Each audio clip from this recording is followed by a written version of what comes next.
मरना सबको है, पर कोई गंगा के किनारे मरेगा तो वो मरेगा नहीं, मोक्ष पाएगा। महाकुंभ में भगदड़ के दौरान जितने लोग शहीद हो गए वो सब मोक्ष को प्राप्त हो गया। इस तरह की बकवास सिर्फ और सिर्फ इसलिए की जाती है ताकि सरकार की जो अव्यवस्था रही, जो सरकार की नाकामियां रही, उन बातों पर जनता का ध्यान ही ना जा सके। अब जो लोग इस भगदड़ का शिकार होके अपनी जान से हाथ गवा बैठे, क्या वो इस तरह से मोक्ष प्राप्त करने के लिए आए थे?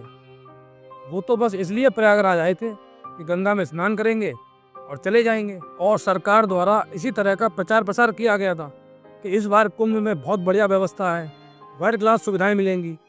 लेकिन उन लोगों को क्या पता था कि ये जो प्रचार प्रसार किया जा रहा है, सुविधा के बारे में जो बताया जा रहा है, ये सिर्फ कहने तक ही सीमित है। जब असलियत में उन लोगों को, भीड़ को संभालने के लिए किसी पुलिस वाले की जरूरत पड़ेगी, तब वहाँ एक पुलिस वाला दिखाई नहीं देगा। अगर प्रशासन वीआईपी लोगों की सेवा करने की बजाय आम लोगों के बारे में सोचता, उनकी सुविधाओं का ख्याल रखता, तो इस तरह की घटना को टाला जा सकता था। अब प्रशासन की जिस नाकामी की वजह से लोगों की जानें गईं, उसको ये पंडित धीरेन्द्र शास्त्री मोक्ष का नाम दे रहा है। क्या यही मोक्ष है? और अगर यही मोक्ष है तो सरकार से मैं ये रिक्वेस्ट करूंगा कि जितने भी अफसर इस घटना के लिए जिम्मेदार हैं, उन सबको पुरस्कृत किया जाए, फूल माला पहनाकर उनका स्वागत किया जाए, क्योंकि आखिरकार उन अफसरों ने इतने सारे लोगों को मोक्ष जो दे दिया। और यहाँ एक बड़ा सवाल ये भी खड़ा होता है कि अगर मोक्ष सिर्फ उन लोगों को मिला है जो इस दुर्घटना में मर गए, तो जो बाकी के लोग हैं जो सही सलामत अपने स्नान करके अपने घर को चले गए, उन लोगों का क्या उनको मोक्ष नहीं मिलेगा? ऐसे तो उनका कुंभ में आना ही बेकार हो गया। इस तरह की बकवास करने वाले पंडित धीरेन्द्र शास्त्री के बारे में एबीपी न्यूज ने क्या कहा, सुनिए। वो भी तो अभी गंगा किनारे ही मौजूद हैं।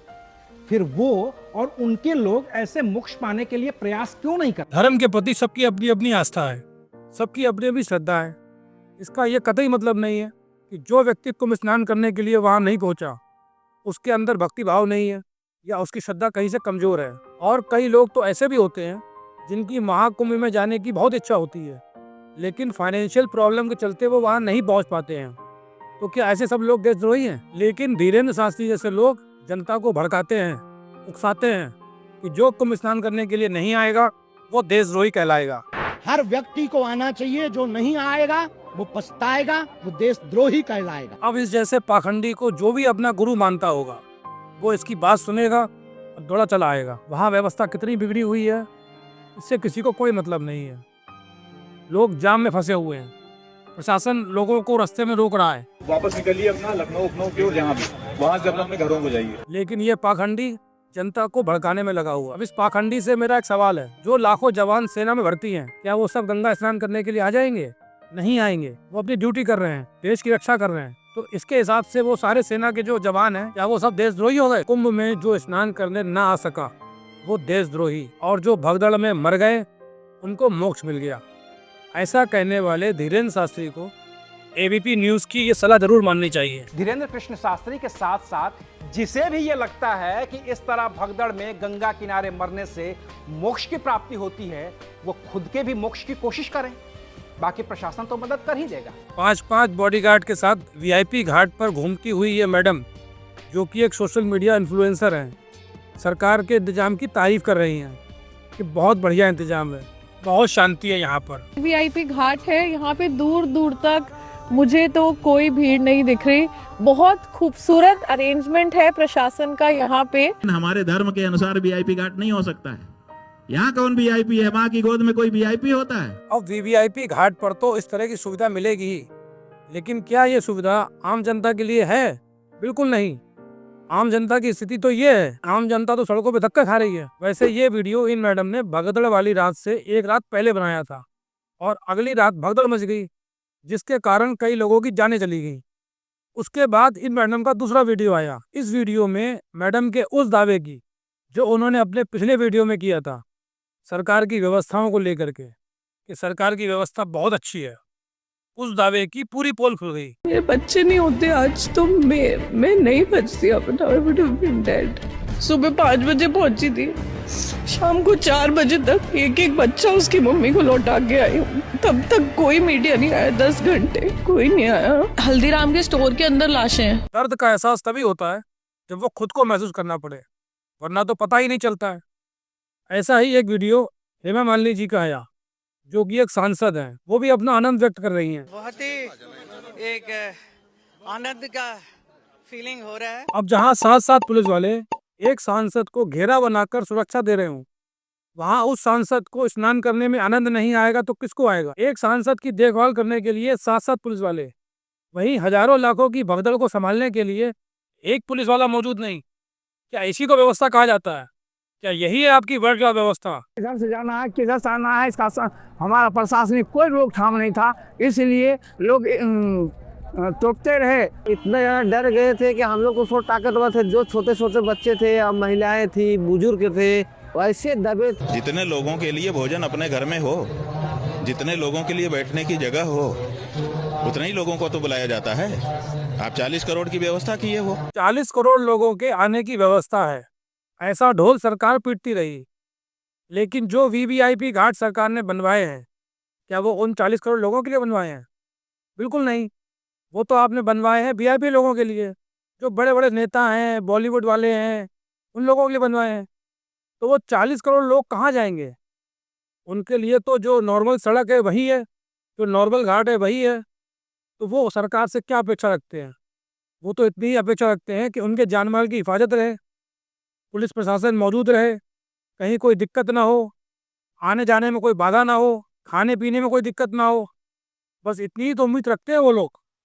उसमें भी सरकार नाकाम हो गई। तो हम लाइन में लगे थे ना, वो व्यवस्था बहुत खराब थी, और पीने की पानी की व्यवस्था नहीं है यहाँ पे। पूरे रास्ते में कहीं पर पीने की पानी की व्यवस्था नहीं मिली हमें, पुलिस से हमें कोई हेल्प नहीं मिली। ओए भाई ओए, इतना बड़ा रिस्क ना उठा यार। कुछ तस्वीरें इस तरह की भी आई कि लोग ट्रेनों में घुसने के लिए ट्रेनों का दरवाजा तोड़ रहे हैं, ट्रेन का दरवाजा तोड़ा जा रहा है, फिर भी वहाँ पुलिस का एक आदमी मौजूद नहीं है। यहाँ पर कुछ खाना वाना का व्यवस्था नहीं है, हम लोग को बहुत मुसीबत पे पड़ा हुआ है। एक समोसा 10 रुपए का वो 40 में दे रहे हैं, 40 का दे रहे हैं। एक गोल का पानी बोतल ले रहा है, 40 रुपया 40 रुपया ले रहे हैं। 40 रुपए की एक पानी का बोतल खरीदना, कितना पानी सुबह शाम करेंगे? 2 रोटी का लिए 50 रुपया मांग रहे हैं। चलो हम दिल्ली से आए हम 5 दिन रुक जाए, 10 दिन रुक जाएंगे, मगर सरकारी तरफ से कोई पानी की व्यवस्था हो। हमारी लेडीज बहन बेटी हैं, उनको लेटरिन बाथरूम को व्यवस्था नहीं है यहाँ पर। कोई सरकार, कोई पुलिस, कोई नहीं आया है सुबह से। 12 घंटा का भूखा प्यासा बैठा। ये है हकीकत। और जो दावे किए गए थे, वादे किए गए थे, उनको अगर आप सुन लोगे तो आपको ऐसा लगेगा कि जैसे फूल बरसेंगे। जब वहां पे कवर करेंगे 29 तारीख को, तो आप देखिएगा एक स्टेज ऐसा आएगा जब आपको लगेगा कि कुछ भी नहीं और सब कुछ है, इन द सेंस की एक नमनेस की फीलिंग आती है, एक मैजिकल सा चीज होता है। क्या है ये भी टट्टी करी हुई है लोगों ने, दुख हो रहा है, मेरे को रोना आ रहा है। ये अधिकारी गण बता रहे थे कि जब आप वहाँ देखोगे तो आपको मैजिकल फीलिंग आएगी, यानी कि जादुई फीलिंग। आपको ऐसा लगेगा कि सब जादू से हो रहा है। ऐसा जादू किया कि इतने सारे लोग गायब हो गए, जो अब कभी लौट के नहीं आएंगे। यहाँ पे कोई इंसान नहीं था, यहाँ पे कोई हेल्प के लिए नहीं था। 4 घंटे हम अकेले हेल्प कर रहे थे खुद का। ये हमारी रिस्पॉन्सिबिलिटी नहीं थी कि लोग यहाँ पे पानी के लिए मर रहे हैं, हम लोग उनको पानी दे रहे हैं। यहाँ पे 6 लोग मरे हैं मेरे दुकान में, उसकी रिस्पॉन्सिबिलिटी कौन ले रहा है? और पुलिस वाले क्या बोल रहे हैं, ओ इतने लोग मर गए। ओ घटना का ये आलम है, लेकिन प्रशासन के अधिकारी तो 17-18 घंटे तक कुछ मानने को ही तैयार नहीं थे कि कोई दुर्घटना हुई है। आज सबसे बड़ी जो हम लोगों के मन में पीड़ा है वो ये है कि हमारा मुख्यमंत्री झूठा है।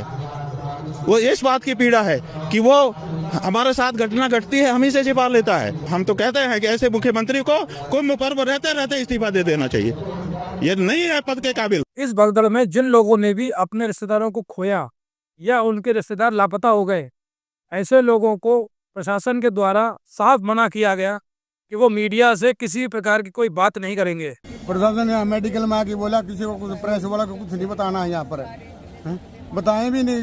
तो बैर काट देंगे, मका बैर काट दो, हम मीडिया वाले बात करेंगे तो हम न करनी पड़ेगी, बतावांगे कि हम। कौन बोला कि मीडिया का नाम? ये प्रशासन भी, डॉक्टर भी बोले। घटना का सच दिखाने के लिए टीवी 9 के एक रिपोर्टर से हाथापाई तक की गई, बल्कि उसे अधिकारियों ने अरेस्ट करने की धमकी तक दे डाली। स्वास्थ्य विभाग के कर्मचारी आपको नजर आएंगे और यहाँ एक लिस्ट लगाई गई है। आप धक्का क्यों देंगे? धक्का क्यों देंगे? हम लिस्ट नहीं दिखा सकते, हम लिस्ट नहीं दिखा सकते। ये पाकिस्तान है, ये डेमोक्रेसी नहीं है। छिपा रहे हो, आंकड़ों को छिपा रहे हो, शर्म नहीं आती है? आश्रम को आंकड़ों को छिपा रहे हो, हाथ पकड़ रहे हो मेरा, हाथ पकड़ रहे हो। कैमरे पे हाथ मांग रहे हो, अपना परिचय बताइए, अपना परिचय बताइए, अरेस्ट करिए मुझे अरेस्ट करिए, दरोगा जी मुझे अरेस्ट करिए, अरेस्ट करिए, अरेस्ट करिए, अरेस्ट करिए मुझे, अरेस्ट करिए। आंकड़ों पर झूठ बोल रहे हैं आप लोग, आंकड़ों पर झूठ बोल रहे हैं। कहीं नहीं मिल रही है, एक भी बॉडी नहीं मिल रही है, 4-4 दिन से परेशान रहे। देखो ना, बॉडी देखो। अरे बात कर रहे हैं हम लोग, अरे हाथ क्यों लगा रहे हो, हाथ क्यों लगाओगे? ध्यान से, तरीके से हाथ नहीं लगाएंगे आप हाथ नहीं लगाएंगे, आप ढंग से बात करेंगे, आप ढंग से बात करेंगे। पाकिस्तान बना लिया क्या इसको?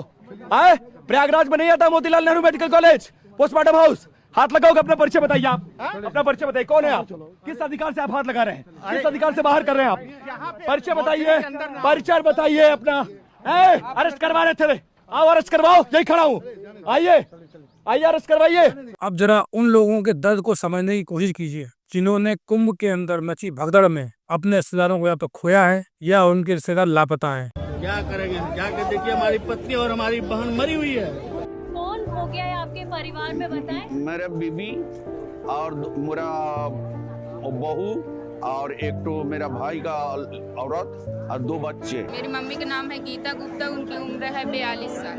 कब से मिसिंग है? 8 बजे सुबह। और कुछ नहीं, उनके पास में पैसा है नहीं कुछ है, कहाँ है, खो गई, कहाँ गई। आपका लड़का मिसिंग है, क्या नाम है, उम्र बताएं? 11 लोग हैं और बाकी 10 नहीं मिल रहे आपसे? ना 10 नहीं मिल रहे।